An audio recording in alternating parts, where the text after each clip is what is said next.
ఆకాశవాణి, దూరదర్శన్ 2, జనని భారతికి, భారతదేశ వ్యాప్తంగా కన్యాకుమారి నుండి కాశ్మీర్ దాకా ఉన్న ప్రజలందరికీ పగటికి దీపం సూర్యుడు, కానీ ముల్లోకాల్లోనూ 3 కాలాల్లోనూ ధర్మమే దీపంగా భావిస్తుంది, మానవాళితో సంభాషిస్తుంది. ప్రసార భారతి అందిస్తున్న వికాస జ్యోతిని వెలిగిస్తున్నారు మన అతిరథ మహారథులు, మనం ఆత్మీయంగా పిలుచుకున్న అతిథులందరూ కూడా.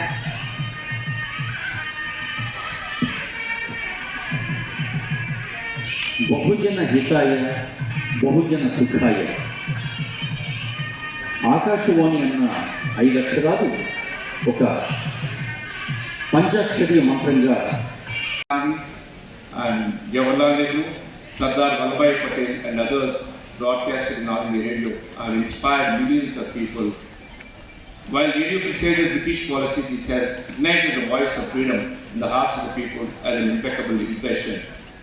The triumph with the destiny, the speech broadcasted in Akashvani, the moment when India declared its independence, is unforgettable and great monument in the history of Indian independence.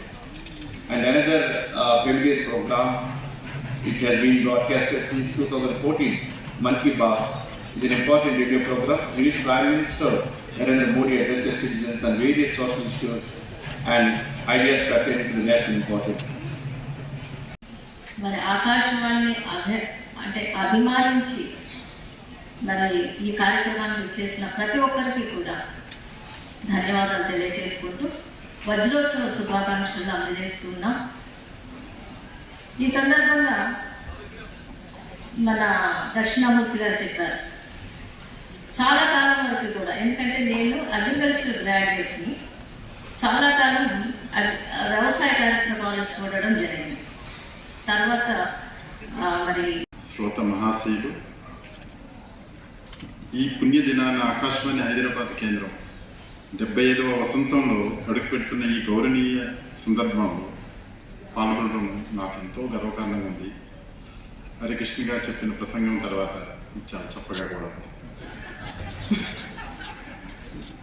ఆనందకరమైన విషయం ఏంటంటే, ఇది మనం ఆకాశవాణి కేంద్రం, ఇది కేవలం ఒక కేంద్రం కాదు, మన సంస్కృతి, సంప్రదాయం, ప్రజల గలం, వీటికి ప్రతినిధిగా నిలిచిన ఒక ప్రాధాన్యత కలిగిన చారిత్రాత్మక భాగం. అన్నీ విపులీకరంగా అందరూ చెప్పారు. సో ఇది ఒక ప్రత్యేకమైన భాగం, ఒక సభ్యునిగా కలిసిపోయింది.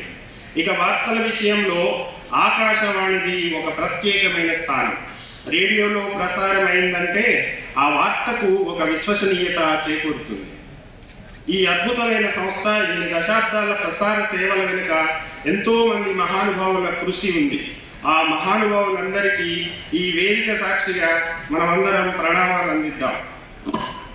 ఆకాశవాణి హైదరాబాద్ కేంద్రం మొదటగా 5 కిలోవాట్ల ట్రాన్స్మిటర్తో ప్రారంభమై మారుతున్న కాలానికి అనుగుణంగా సాంకేతికతను అభివృద్ధి పరుచుకుంటూ అంచెలంచెలుగా ఎదుగుతూ ప్రస్తుతం అత్యంత నాణ్యమైన ప్రసారాలు అందిస్తోంది. తన ప్రసారాలను, రేడియో ప్రసారాలు ఒక 5 విభాగాల సంయుక్త కృషిగా చెప్పవచ్చు.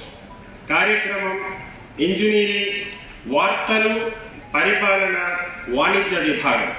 ఈ విభాగాల్లో పనిచేసే అందరి కృషితో పాటు రేడియోకి వచ్చే కళాకారులు కూడా ప్రతి కార్యక్రమం విజయంలో భాగస్వాములు అవుతారు. ఇంతటి మహత్తరమైన కన్నతల్లి లాంటి మన ఆకాశవాణి జరుపుకుంటున్న ఈ 75వ పుట్టినరోజు నాడు మనమందరం భాగస్వాములు కావడం మన అదృష్టం. ఈరోజు మనం జరుపుకుంటున్న ఈ వేడుక మన అందరి బాధ్యతను మరింత పెంచింది. ఆకాశవాణి మరొక 75 సంవత్సరాలు ఉజ్వలంగా వెలగాలని కోరుకుంటూ సెలవు తీసుకుంటున్నాను. ధన్యవాదాలు.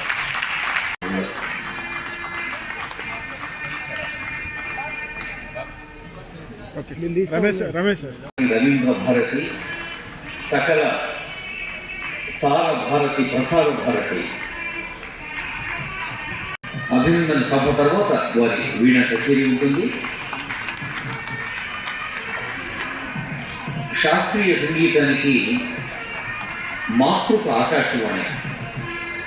అంతర్జాతీయ శ్రీ డాక్టర్ ఎల్ల వెంకటేశ్వరరావు గారి శిష్యులు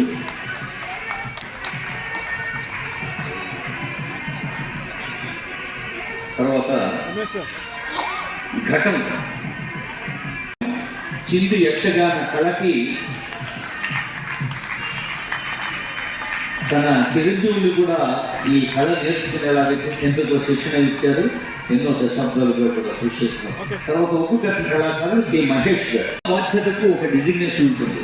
కానీ జానపద కళకి వారే దర్శకులు, వారే నటులు, వారే స్వయంగా మేకప్ చేస్తున్నారు. కళాకారిణి నిర్మాణపూడి శ్రీవాణి గారు ప్రార్థనా గీతాన్ని ఆలపించారు. శ్రీవాణి గారు. నిభానకుడి శ్రీవాణి గారి సొంతం.